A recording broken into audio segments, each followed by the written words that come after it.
Retornamos aqui pela TV Destaque, programa Direitos e Deveres Cidadania em Ação, hoje falando sobre direito bancário, os direitos do consumidor aí perante as instituições bancárias. Um programa maravilhoso, né? Pelo menos eu, doutora Tatiana, que estamos gostando muito desse bate-papo com o doutor Fábio, que está explicando para a gente aqui de uma forma clara, objetiva, quais são os efetivos direitos do consumidor perante as instituições bancárias. E, doutor Fábio, paramos, inclusive interrompemos aí o bloco anterior para poder deixar com mais tempo, com mais amplitude agora para esse bloco. Gostaria que o doutor falasse sobre o anatocismo, essa cobrança de juros sobre juros. Como funciona isso? O que é isso? O senhor pode explicar para nós?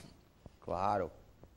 Por primeiro, eu quero dizer também que estou extremamente entusiasmado, né? Um programa bom, com bons debates, perguntas interessantes, né? Eu vejo aqui que os apresentadores, de fato, se preparam para colocar o convidado na berlinda. Olha só, né? Mas, enfim, agradeço a doutora Tatiana, ao doutor Rogério. Vamos falar, então, do anatocismo.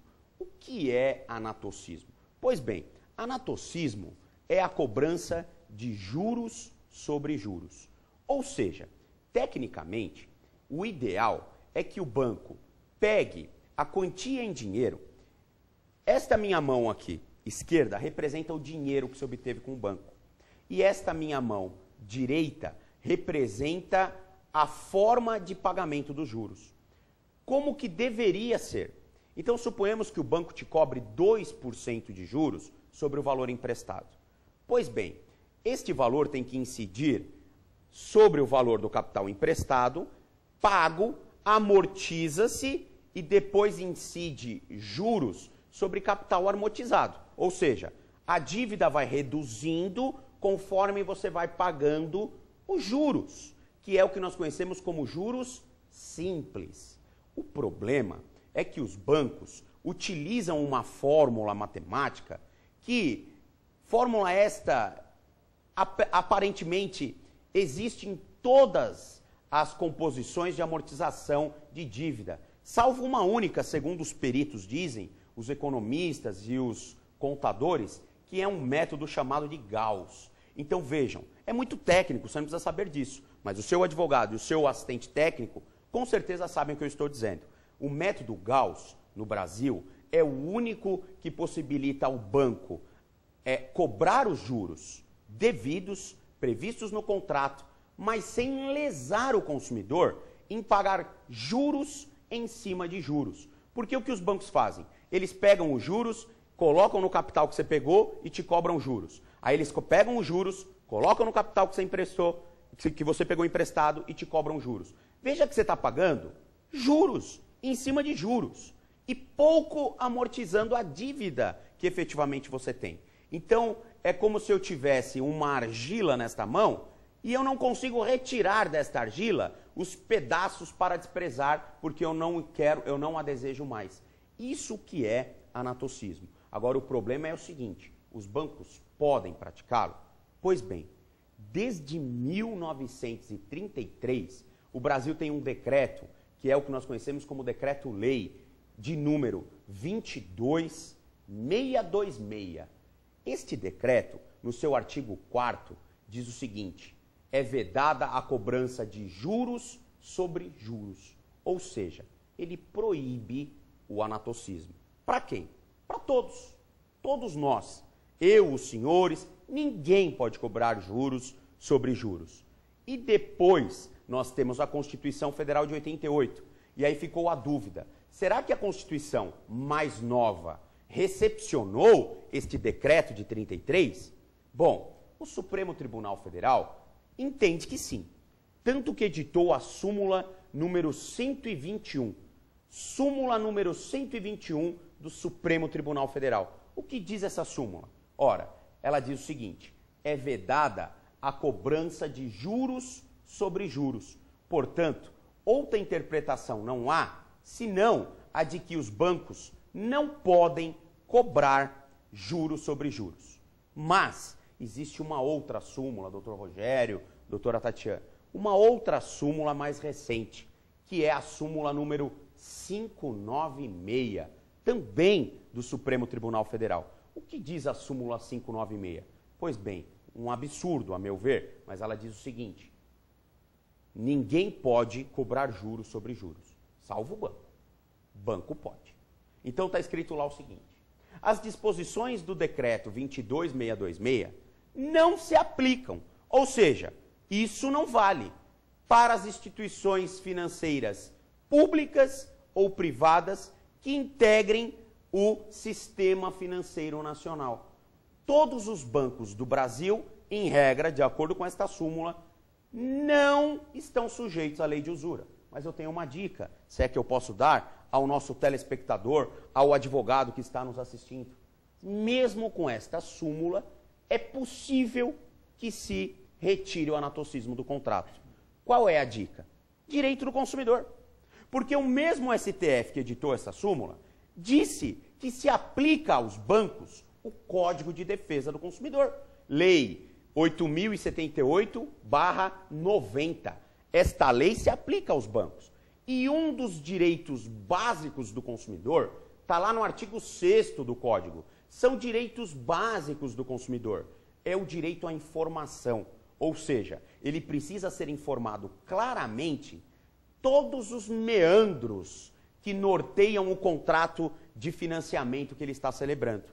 E você pode olhar no seu contrato, todos vocês, e eu digo com conhecimento de causa, nenhum prevê que a cobrança dos juros é em cima de juros. Lá não fala nada, lá só fala que cobra juros. A forma de cobrança não está escrita. E como há uma diferença gritante em cobrar juros simples e juros sobre juros, eu entendo que este contrato deve ser interpretado de forma mais favorável ao consumidor. Aliás, mas eu sou dono de uma empresa e faço financiamento também. Pois bem, até pelo Código Civil você pode rever esse contrato, pois o Código Civil é claro no sentido de que o contrato de adesão deve ser interpretado de modo mais favorável ao aderente. Ao aderente, ou seja, quem assina. Portanto, se lá não está previsto que os juros é composto, você tem direito de ter no seu contrato a cobrança de juros simples, pois você foi aviltado, usurpado do seu direito de ser informado se pode ou não cobrar juros sobre juros.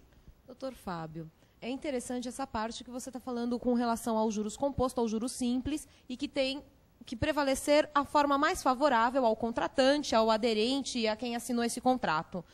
Tem, então, como o consumidor, o contratante, quem assumiu esse contrato, rever essa aplicação, porque se tem que ser prevalecido o juros simples ao invés do juros composto, tem como esse consumidor, então, que está pagando a mais, rever esse valor destes contratos, receber em troca esses juros que foi pago de forma, né, equivocada? Claro.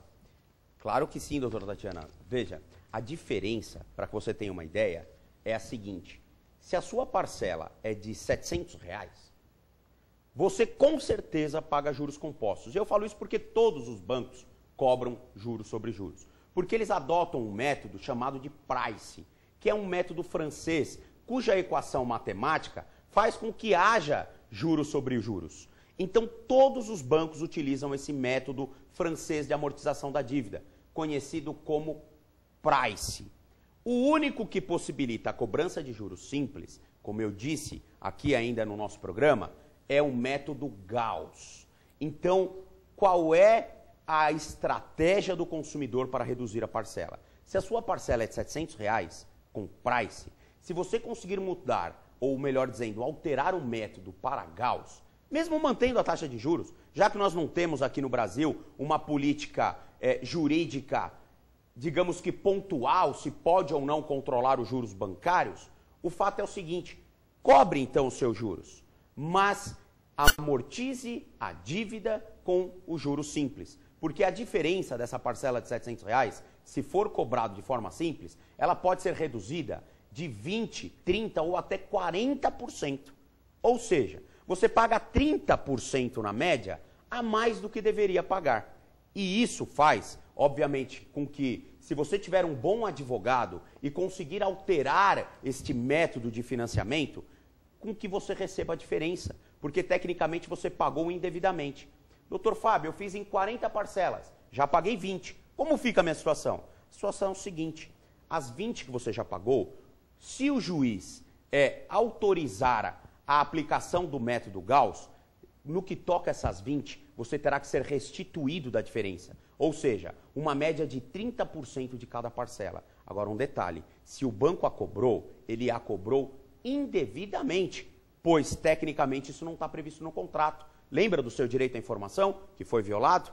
Logo, você tem direito a receber pelo dobro do que você pagou. E isso não sou eu que estou dizendo, doutor Rogério, doutora Tatiana. Isso quem diz é o Código de Defesa do Consumidor, parágrafo único do artigo 42. O consumidor cobrado de quantia indevida tem direito de receber o dobro daquilo que pagou indevidamente. Portanto, se você pagou uma média de 30% a mais nas suas parcelas, você tem direito a ser restituído em 60%. E, doutor Fábio, mas eu paguei 20%. E as outras 20 futuras? Afinal, eu financiei meu carro em 40%.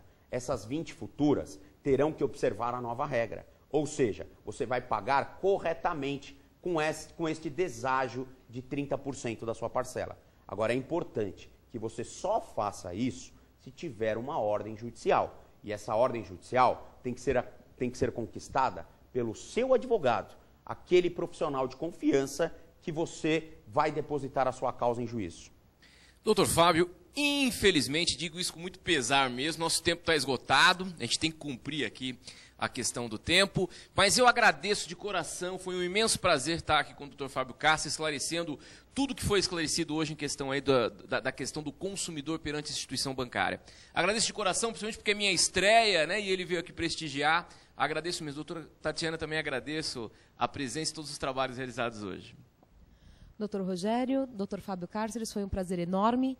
O tema é vasto. O bom é que nós vamos ter que trazer o doutor Fábio de volta. Com toda certeza. Para poder, porque o assunto ainda ficou e tem muitas dúvidas e muitas coisas para estarmos esclarecendo. Doutor Rogério, sucesso nessa nova empreitada, nesse novo caminhar aqui junto ao Direito e Deveres. Doutor Fábio, muito obrigada. Muito obrigada a você, telespectador. Até a próxima.